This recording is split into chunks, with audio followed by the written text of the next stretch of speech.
Hello friends, welcome to my channel Chemistry Point. Today's we are talking about the preparation of alkene. First of all जैसे कि हमने देखा था कि preparation of alkanes जिसकी हमने डिफरेंट रिएक्शंस देखी थी, कैसे हमें प्रोडक्ट मिलते हैं और कौन से रिएजेंट्स हम काम में लेते हैं और कौन से सबस्ट्रेट हम काम में लेते हैं, ये सब हम यहाँ पर देखेंगे और उनकी मैकेनिज्म देखेंगे कि ये कैसे प्रोडक्ट बनते हैं और कौन सा मेजर प्रोडक्ट बनता है, कौन सा माइनर प्रोडक्ट बनता है, ये सब हम यहाँ पर देखने वाले हैं। उसके बाद सबसे पहले हम आते हैं फ्रॉम एल्केन्स। एल्केन्स में हम यहाँ पर देखेंगे कि पैरालाइसिस से जो होती है वो रिएक्शन हाई टेम्परेचर पर होती है और यहाँ पर हम देखते हैं कि हम यहाँ पर प्रोपेन लेते हैं। प्रोपेन से जब हम हाई टेम्परेचर पर रिएक्शन करवाते हैं तो यहाँ पर क्या बनता है, प्रोपीन बनता है, एथीन बनता है और एथेन भी बनता है और मैथेन भी बनता है। इस तरह से हम यहाँ पर देखते हैं कि पैरालाइसिस में क्या होता है, यहाँ पर एटम जो होते हैं वो मॉलिक्यूल्स जो होते हैं वो एटम्स में टूटते हैं और रिएक्शंस होती हैं जिससे कि हमें यहाँ पर इस तरह से यहाँ पर मिक्सचर्स ऑफ प्रोडक्ट मिलता है जिससे कि हम सेपरेट नहीं कर सकते। इसलिए हम कह सकते हैं कि स्पेशल जो एल्कीन का फॉर्मेशन है वो हम एल्केन से नहीं कर सकते। उसके बाद हम आते हैं second is from alkyne. Alkyne हम यहाँ पर देख रहे हैं, हमने यहाँ पर जनरल एल्काइन ले रखा है और इसकी रिएक्शन जब हम पैलेडियम और बेरियम सल्फेट या पैलेडियम प्लस कैल्शियम कार्बोनेट जिसे कि रिंडार रिजेंट भी कहते हैं इसे करवाते हैं तो हम यहाँ देखेंगे कि इससे एल्कीन हमें मिलती है, यानी कि हाइड्रोजन का जो एडिशन होता है वो सिस कंडीशन में होता है, सिस पोजीशन पर होता है। उसके बाद हम देखते हैं यहाँ पर निकिल बोराइड लेते हैं जिससे कि रिडक्शन होता है और रिडक्शन में हम देखते हैं निकिल बोराइड को हम P2 कैटलिस्ट भी कह सकते हैं। यहाँ पर भी क्या होता है, रिडक्शन जो होता है वो सिस एल्कीन का फॉर्मेशन होता है। उसके बाद हम यहाँ देखते हैं सोडियम और लिक्विड अमोनिया जिसे कि हम यहाँ पर एल्काइन का जब हम रिडक्शन सोडियम और लिक्विड अमोनिया की प्रेजेंस में करवाते हैं तो वो रिएक्शन कहलाती है बर्च रिडक्शन, जिसका मैंने आपको मेरे चैनल पर आपको जाकर इसका डिटेल में देख सकते हो। और इसमें हम देखते हैं कि बर्च रिडक्शन जो होता है वो एक स्टीरियो स्पेसिफिक रिएक्शन होता है, यानी कि यहाँ पर हम देखते हैं कि हाइड्रोजन जो होते हैं वो ट्रांस पोजिशन पर ऐड होते हैं। यहाँ पर आप देख सकते हो यहाँ जो ऐसे मेजर प्रोडक्ट बनता है वो ट्रांस एल्कीन बनता है। उसके बाद हम आते हैं third is by alkyl halide, यानी यहाँ पर देख सकते हैं डिहाइड्रो हैलोजिनेशन हो रहा है। डिहाइड्रो हैलोजिनेशन में हम देख रहे हैं जो एल्किल हैलाइड है उससे हम देख रहे हैं कि डिहाइड्रो हैलोजिनेशन होता है। यहाँ पर हम जनरल एल्किल हैलाइड ले रहे हैं, डिहाइड्रो हैलोजिनेशन हो रहा है जिससे कि हमें एल्किन मिल रही है। उसके बाद हम यहाँ देखते हैं कि कौन कौन से रिजेंट्स हम यहाँ यूज़ कर सकते हैं, alcoholic OH plus ROH, sodamide, Maithil alcohol और सोडियम मैथिल ऑक्साइड। इस तरह से हम यहाँ देख सकते हैं कि जब हम ये रिजेंट लेते हैं तो हम यहाँ पर क्या होता है, डिहाइड्रो हैलोजिनेशन हो जाता है। और जिसे कि हमने अभी पढ़ा था कि इससे पहले मैंने एक वीडियो बनाई थी एलिमिनेशन रिएक्शन मैकेनिज्म, जो जिसके अंदर मैंने देखा था कि आपको बताया था कि अल्फ़ा बीटा एलिमिनेशन होता है, अल्फ़ा एलिमिनेशन होता है। लेकिन हम यहाँ पर देख रहे हैं कि जब हम एल्कीन हमें बनानी होती है तो यहाँ पर हम देख रहे हैं कि जो ये डिहाइड्रो हैलोजिनेटेड जो रिजेंट्स होते हैं उनकी प्रेजेंस में यहाँ पर अल्फ़ा बीटा एलिमिनेशन हो रहा है जिससे कि हमें एल्कीन मिल रही है। तो यहाँ पर आप देख सकते हैं, यहाँ पर मैंने आपको नोट भी कर रखा है कि यहाँ पर mechanism through elimination reaction mechanism, तो यहाँ पर एलिमिनेशन रिएक्शन मैकेनिज्म को फॉलो किया जा रहा है जिससे कि एल्कीन मिलती है। उसके बाद हम आते हैं fourth from dihalides. Dihalide के हम यहाँ पर देख रहे हैं जिंक की प्रेजेंस में जब हम रिएक्शन करवाते हैं तो हमें एल्कीन मिलता है। और इसमें हम देख रहे हैं मैकेनिज्म कैसे होती है। जो जिंक होता है वो आपको पता है मेटल होता है जो कि इलेक्ट्रॉन डोनेट करता है और इलेक्ट्रॉन्स को निकालने के बाद जो होता है वो इलेक्ट्रॉन्स जो होते हैं वो कार्बन के पास जाते हैं और यहाँ पर कार्बन आयन का फॉर्मेशन होता है और कार्बन आयन का फॉर्मेशन होकर जो इलेक्ट्रॉन होते हैं वो इलेक्ट्रॉन्स बॉन्डिंग फॉर्मेशन करते हैं और क्लोरीन को वीकर क्लोरीन जो होता है एज ए वीकर बेस होता है और better leaving group as a better leaving group की तरह काम करता है और जैसे कि रिमूव हो जाता है और यहाँ पर क्या बनता है, एल्कीन बन जाता है। और जिंक जो होता है वो क्लोराइड से रिएक्शन करके जिंक क्लोराइड का फॉर्म करता है। हमें पता है कि जो डाई हैलाइड्स होते हैं वो 3 टाइप्स के होते हैं, vicinal dihalides, gem halides and alpha omega dihalides, और ये तीनों ही जिंक से रिएक्शन करके अब आप देख सकते हो यहाँ पर क्या बनता है। हम विशनल की बात करें तो यहाँ पर अल्फा बीटा एलिमिनेशन हो रहा है जिससे कि अल्फा बीटा एलिमिनेशन से हमें एल्कीन मिल रही है। और उसके बाद जेम डाई हैलाइड की बात करें तो यहाँ पर भी क्या हो रहा है, एल्कीन का फॉर्मेशन होता है। लेकिन यहाँ पर हायर एल्कीन की बात करें हम, हायर एल्कीन का फॉर्मेशन होता है। और अल्फा ओमेगा डाई हैलाइड्स जो होते हैं इसमें भी डीहैलोजिनेशन होता है, लेकिन यहाँ पर क्या बनता है, हमें साइक्लिक प्रोडक्ट मिलता है। उसके बाद हम आते हैं fifth is by dehydration. Dehydration में हम सबसे पहले बात करते हैं अल्कोहल की। अल्कोहल में क्या हो रहा है, डिहाइड्रेशन हो रहा है। आप देख सकते हो यहाँ पर हमने एक एल्किल अल्कोहल लिया है जिसका डिहाइड्रेशन कराने पर हमें एल्कीन मिल रही है। और यहाँ पर डिहाइड्रेटिंग एजेंट के फॉर्म में हमने यहाँ पर लिया है कंसनट्रेट H2SO4, कंसनट्रेट H3PO4 और फॉस्फोरिक एसिड लिया है और एल्यूमिनियम ऑक्साइड और थोरियम ऑक्साइड लिया है। उसके बाद हम यहाँ पर जनरेशन देख रहे हैं कि जब हम एथिल अल्कोहल की रिएक्शन कंसनट्रेट H2SO4 की प्रेजेंस में करवाते हैं तो हमें एल्कीन मिलता है। उसके बाद हम यहाँ पर देखते हैं इसकी मैकेनिज्म हमने अभी पढ़ा था। ये सब जो है एलिमिनेशन से रेलिवेंट है, इसलिए मैंने आपको आप मेरी चैनल पर जाकर देख सकते हैं एलिमिनेशन रिएक्शन को, जिससे कि आपको और भी रिएक्शंस इजीली समझ में आएंगी।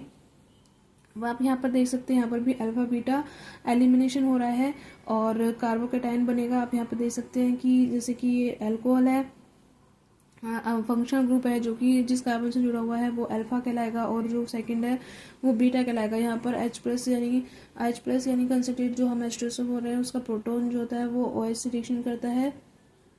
और यहाँ पर आप देख रहे हो ऑक्सीजन पर पॉजिटिव चार्ज है, जो कि ऑक्सीजन आपको पता है कि इसकी इलेक्ट्रोनेगेटिविटी ज़्यादा होती है, यानी मोर En पर पॉजिटिव चार्ज जो होता है वो लेस स्टेबल होता है। जैसे कि इसलिए ये क्या करता है, वो वाटर की फॉर्म में बाहर निकल जाता है और कार्बन के ऊपर पॉजिटिव चार्ज आ जाता है, यानी कार्बोकेटायन का फॉर्मेशन हो जाता है।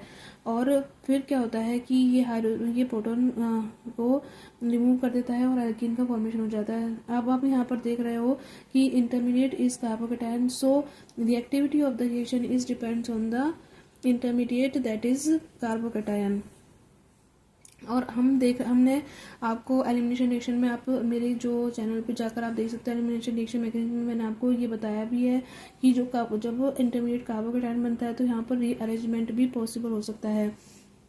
रीअरेंजमेंट में क्या होता है कि हाइड्राइड आयन या हम कहें कि मेथाइड आयन जो होते हैं वो क्या करते हैं, शिफ्टिंग करते हैं, और जिससे कि हमें यहाँ पर मोर स्टेबल कार्बोकेटायन का फॉर्मेशन होता है और मोर स्टेबल प्रोडक्ट यहाँ पर हमें मिलता है। और हम यहाँ पर देख रहे हैं कि एक हमने साइक्लिक सबस्ट्रेट लिया है और यहाँ पर अल्फा बीटा है। और लेकिन जब हम एल्युमिनियम ऑक्साइड की प्रेजेंस में जब रिएक्शन करवाते हैं तो यहाँ पर क्या होता है, यहाँ पर कोई भी हाइड्रोजन H+ नहीं है, इसलिए H+ की रिएक्शन नहीं होती है। इसलिए क्या होता है यहाँ पर कि सीधे ही कोई कार्बोकेटायन नहीं बनता, इसलिए यहाँ पर रीअरेंजमेंट भी नहीं होगा और सीधे ही अल्फा बीटा एलिमिनेशन होकर और एल्कीन का फॉर्मेशन होगा। उसके बाद हम नेक्स्ट रिएक्शन पर आते हैं, that is from carbonyl compound, जिसे कि हम विटिक रिएक्शन भी कह सकते हैं। इसमें हम देखेंगे कि कार्बोनिल कंपाउंड्स लेंगे और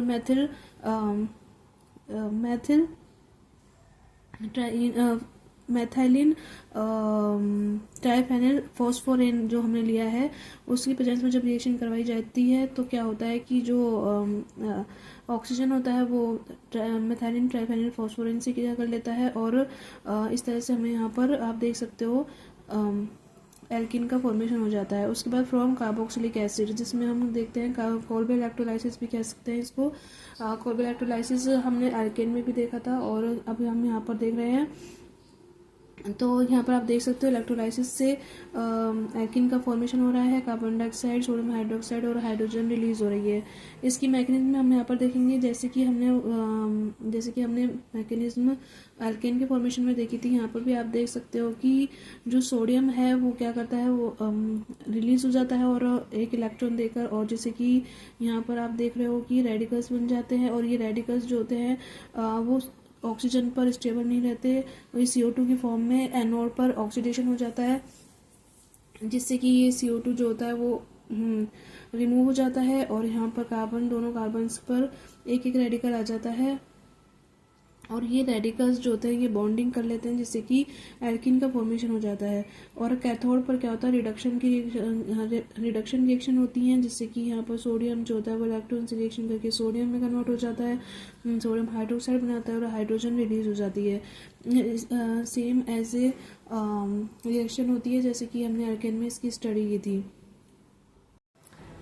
उसके बाद next is 8th is from ester ester को हम यहाँ देखते हैं तो यहाँ पर भी पैरालाइसिस से रिएक्शन हो रही है। हम देखते हैं यहाँ पर एस्टर लिया है हमने एक, यहाँ पर भी अल्फा बीटा जो होती है वो अल्फा बीटा एलिमिनेशन ही हो रहा है एक तरह से यहाँ पर हाई टेम्परेचर पर, और एस्टर से एसिड और एल्कीन का फॉर्मेशन होता है। यहाँ पर मैकेनिज्म आप देख सकते हो, ये वन स्टेप में रिएक्शन हो रही है कंप्लीट, और इंटरमीडिएट यहाँ पर बनता नहीं है, ट्रांजिशन स्टेट होती है, जिसमें आप यहाँ देख सकते हो कि सबसे पहले क्या हो रहा है पैरालाइसिस में।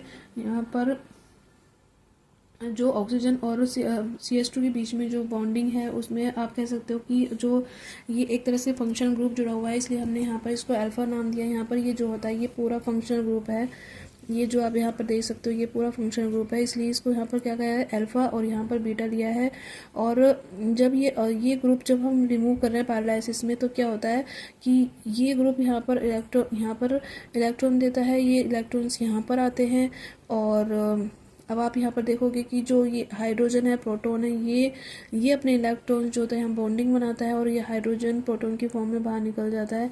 यहाँ पर आप बॉन्डिंग देख सकते हो कैसे कैसे होगी। यहाँ पर ऑक्सीजन के साथ डबल बॉन्ड बनेगा, यहाँ पर बॉन्डिंग टूट रही है, और यहाँ पर आप देखोगे कि कार्बन और कार्बन के बीच में बॉन्डिंग बन रही है, हाइड्रोजन जो होता है यहाँ पर निकल रहा है, और ये हाइड्रोजन जो होता है यहाँ पर आप देख रहे हो कि यहाँ पर नेगेटिव चार्ज आएगा, और ये प्रोटॉन इसके साथ ऐड हो जाएगा, जैसे कि यहाँ पर एसिड बन जाएगा, और ये एल्कीन फॉर्म में बाहर निकल जाएगा। इस तरह से एज ए प्रोडक्ट हमें एल्कीन मिल रहा है।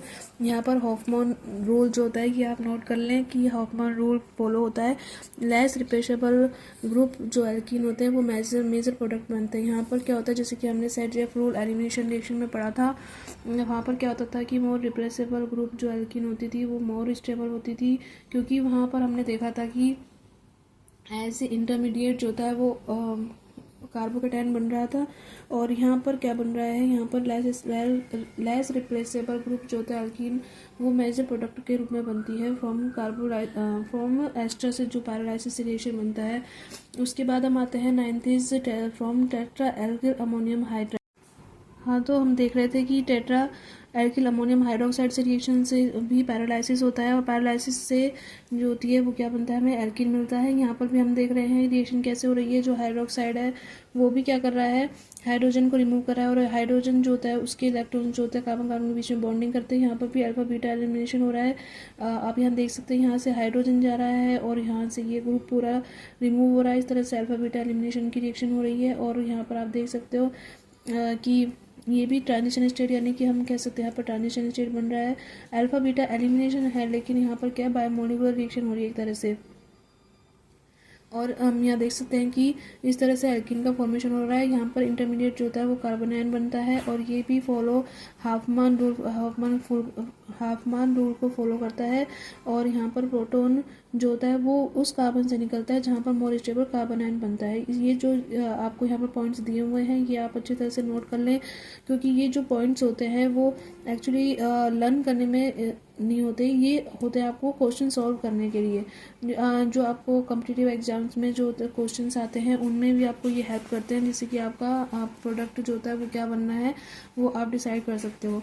उसके बाद अब हम आते हैं 10th is from tri alkyl amine oxide. ये भी पैरालाइसिस हो रहा है, यहाँ पर भी सेम रिएक्शन है, हाइड्रोजन रिमूव हो रहा है और अल्फा बीटा एलिमिनेशन हो रहा है, और यहाँ पर एल्कीन बन रहा है जिसे कि हम कोप्स रिएक्शन भी कहते हैं, और ये भी हॉफमैन रूल को फॉलो करता है। उसके बाद हम आते हैं फ्रॉम गिग्नार रीजेंट।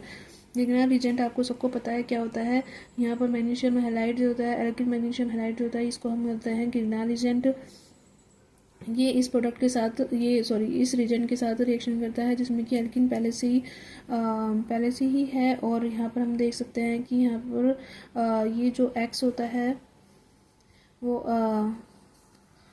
ये ग्रुप जो होता है वो बाहर निकल जाता है, और ये जो होता है आर जो होता है वो इसके साथ रिएक्ट कर लेता है, जिससे कि हमें यहाँ पर एल्कीन का फॉर्मेशन होता है और मैग्नीशियम हैलाइड बन जाता है। अब हम यहाँ पर एक क्वेश्चन ये देखते हैं कि जब हम इस रिएजेंट की रिएक्शन इससे करवाते हैं, जहाँ पर कि क्लोरीन जो होता है वो एल्कीन के साथ स्टेबल है बाई आर, यानी आर का मतलब यहाँ पर है रेजोनेंस। यहाँ पर जो क्लोरीन के इलेक्ट्रॉन्स है वो एल्कीन के साथ रेजोनेंस कर रहे हैं, तो तब इस कंडीशन में क्या होगा कि क्लोरीन जो होता है वो इजीली यहाँ से रिमूव नहीं होगा, इस ग्रुप के साथ, और यहाँ पर NSR यानी न्यूक्लियोफिलिक सब्स्टिट्यूशन रिएक्शन यहाँ पर शो नहीं होगी और यहाँ पर एल्कीन का फॉर्मेशन नहीं होगा। ये भी आपको नोट करना है, ये आपको याद रखना है क्वेश्चन सॉल्व करते समय कि अगर कोई भी रिएक्शन में इलेक्ट्रॉन्स जो होते हैं वो बाई आर या हाइपर कंजुगेशन या किसी और अदर बेस से अगर वो रेजोनेंस में पार्टिसिपेट कर रहे हैं तो वो न्यूक्लियोफिलिक सब्स्टिट्यूशन रिएक्शन नहीं देंगे। जैसे कि वाइनाइल हैलाइड और फेनिल हैलाइड जो होते हैं वो do not give NSR on at normal condition due to resonance stability. तो अब हम आपने सब देखे, मैंने आपको यहाँ पर रिएक्शंस दिखाई हैं। 11 रिएक्शंस हैं टोटल। ये आपको अच्छे से लर्न करनी है जिससे कि आपको पता चले कि एल्कीन का फॉर्मेशन कैसे होता है और कैसे कौन सा प्रोडक्ट बनता है और कौन से रूल्स फॉलो होते हैं, कौन सा इंटरमीडिएट बनता है, ये सब आपको लर्न करना है जिससे कि आप सही से प्रोडक्ट आपको पता चले कि आप कौन सा प्रोडक्ट बना रहे हैं। मेजर प्रोडक्ट ऐसे कैसे बनता है, ये सब आपको कॉम्पिटिटिव एग्ज़ाम्स में भी और आपको 11th क्लास के एग्ज़ाम्स में भी आपको हेल्प करेगा। So please thank you. And अगर आपको इसमें कोई एक्सप्लेनेशन में कोई भी प्रॉब्लम आ रही हो तो आप मुझे कमेंट में सेंड कर सकते हैं, और अगर आपको कोई भी रिएक्शन या कोई अदर टॉपिक में कोई प्रॉब्लम आ रही हो तो भी आप मुझे कमेंट करके बता सकते हैं जिससे कि मैं आपकी प्रॉब्लम को सॉल्व कर सकूं। और मेरे चैनल को सब्सक्राइब करना ना भूलें। Thank you.